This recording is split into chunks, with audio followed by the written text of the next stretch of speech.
We owe it all to Andy Warhol and to Anita Bryant.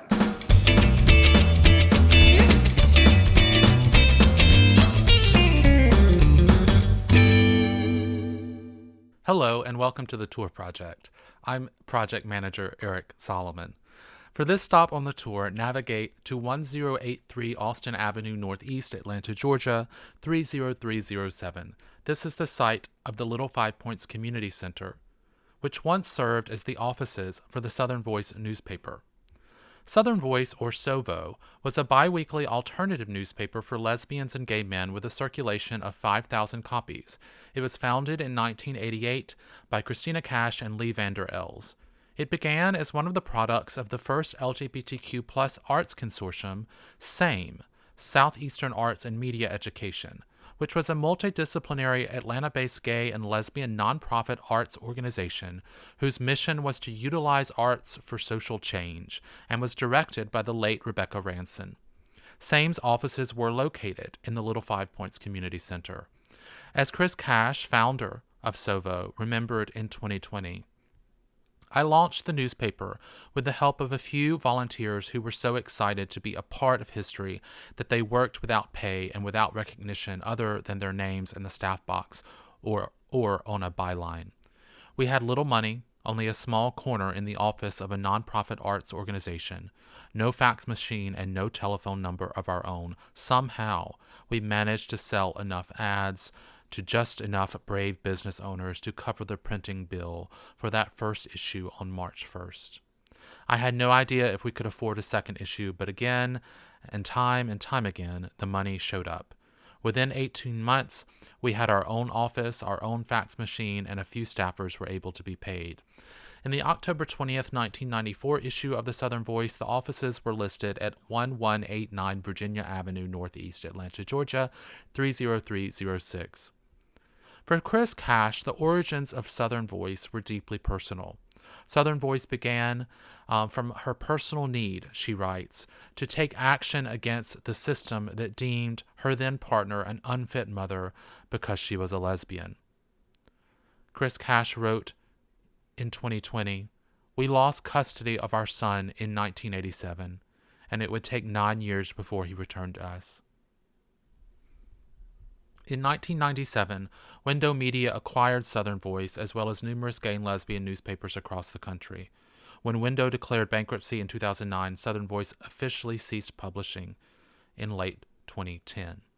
In March of 2010, Chris Cash, Laura Douglas Brown, and Tim Boyd launched Georgia Voice, which picked up where Southern Voice left off, and Cash serves as publisher emeritus. In 2020, Georgia Voice celebrated its 10th anniversary, furthering its mission to serve as the media outlet of record for the LGBTQ community in Atlanta and throughout the state. Georgia Voice also produces an annual Destination Gay Atlanta, the city's official LGBTQ travel guide. Here's Dave Hayward to tell us a little bit more about the importance of Southern Voice and gay publishing in Atlanta. In particular, on this stop of the tour, Dave Hayward highlights the work of Rebecca Ranson and the Southeastern Arts Media Education Project and their publication Amethyst.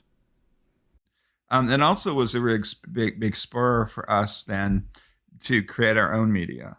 So, for example, Southern Voice started in 1988, and that was a direct result of the 1987 Second National March on Washington for Gay and Lesbian Rights. And then we had other magazines and newspapers that started in the 70s, especially bar guides, especially publications that would be in the bars and tell you where to go, and people could pick it up and read it and look at it and say, okay, this is where we go out and have a good time and enjoy. Adjacent to Seven Stages, the next building over was the first site of the Southern Voice newspaper. And as I said, that was founded in 1987 as a direct result of the Second National March on Washington for LGBTQ rights. And it was founded by Christina Cash and her partner Lee Vander Els. And when we talk about it, we haven't talked really very much about SAME, Southeastern Arts and Media Education, which is a artistic consortium, and it was formed by community members. And Rebecca Ranson, the playwright, the actor, was the first director of SAME. Actually, I think the only director of SAME throughout it was probably around for 15 years or something like that. But that was an important step forward too, in terms of there being such a thing that had never happened before, of an LGBTQ arts consortium called SAME.